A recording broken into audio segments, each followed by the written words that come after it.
effort. Them promise to increase minimum wage. Them cite a number that them say they're going to pay in 5 years' time.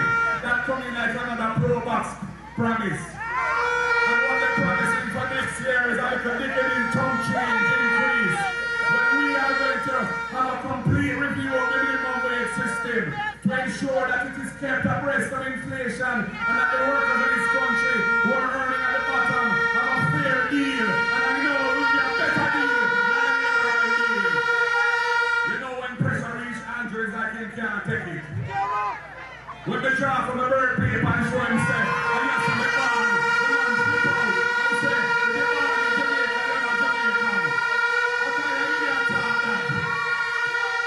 We are going to bring integrity, trustworthiness, and honor back into the center of leadership of the country. After 10 years of hanky-panky, rip-off, cronyism, nepotism, and outright thieving, we have to make that change, comrades, and I'm committed to leading that change.